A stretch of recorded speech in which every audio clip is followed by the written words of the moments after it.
Hello everyone, आज हम करेंगे यूनिट 46 और इसका पार्ट 3 है a game of chess. A game of chess आज हम पढ़ेंगे। The title of this part of the Waste Land is taken from a play called a game of chess by the English dramatist Thomas Middleton 1580 to 1627. The drama is a political allegory about the conflict between England and Spain, which extended over a prolonged period in the late 16th and early 17th centuries.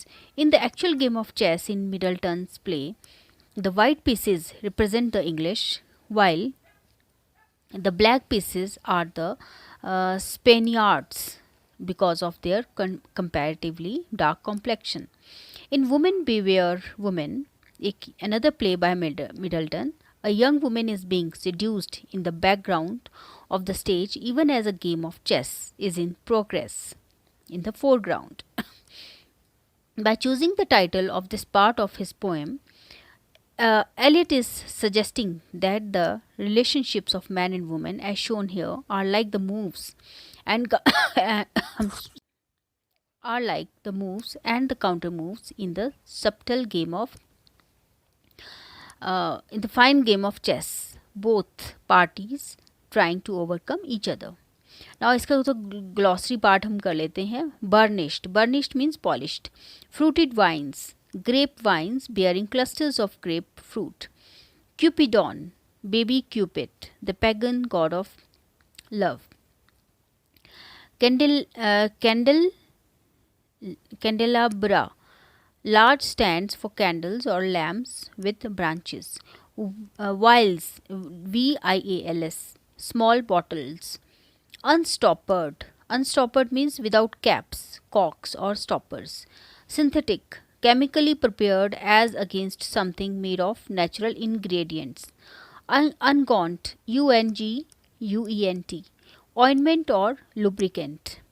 Laqueria, LAQUERIA, a panelled ceiling. Coffered, decorated with ornamental panels. Dolphin, large sea mammal with a beak like snout. Gave upon, something printed nahi hai, open towards a forest scene. Forced, violated या seduced. Jug, JUG, jug. The bird song of the nightingale. Stumps, remnants, reminders of old times. Told, retold in the form of carvings. Shuffled, moved noisily.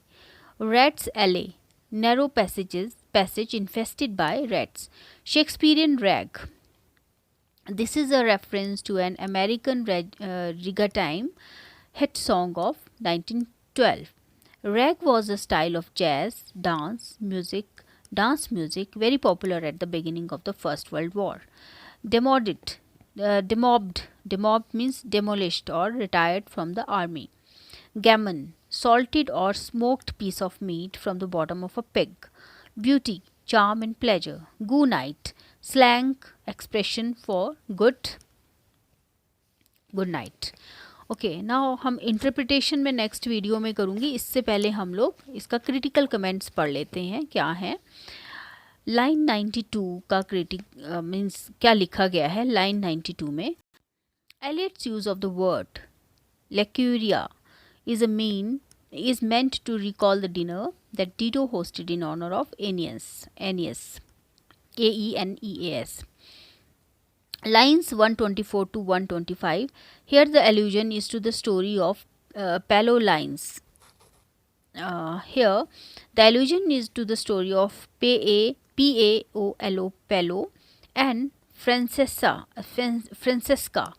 who, having subjected reason to lust, are in the second circle of Dante's Inferno. Dido and Cleopatra too are found in this very part of hell.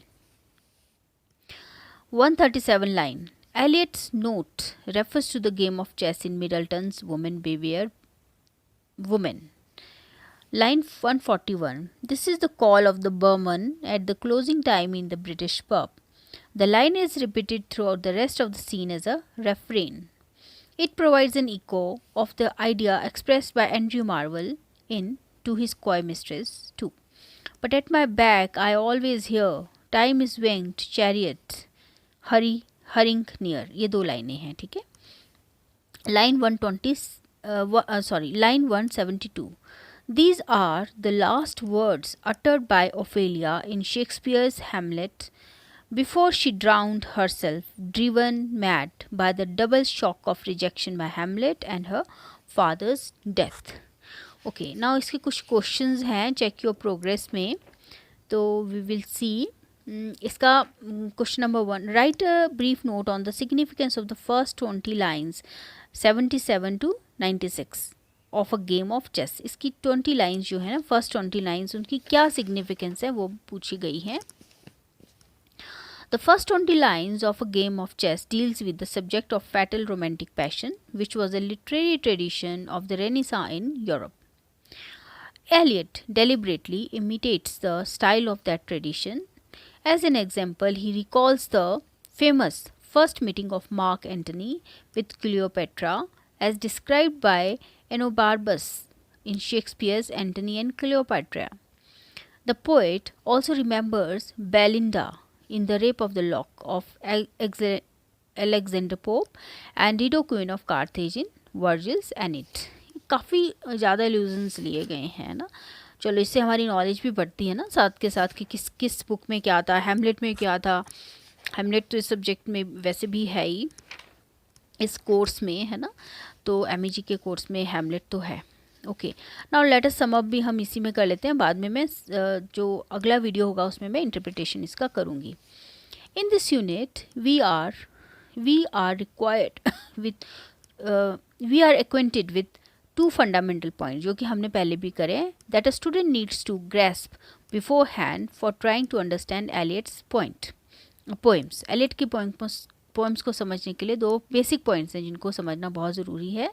The first is that his poetry is a kind of continuous stream of thought as well as a collection of his memories of the past events and works read by him. He quotes his favorite authors to himself in the poems that he writes, and this increases the complexity of his writings. Secondly, Eliot has an obsession with the problems of time, and he tends to let past, present and future times overlap each other. ठीक है, overlap करते हैं उनके उसमें ना, time जो है present, past and future सब. After this introductory remarks the glossary and detailed, वो तो सब है ही इसमें.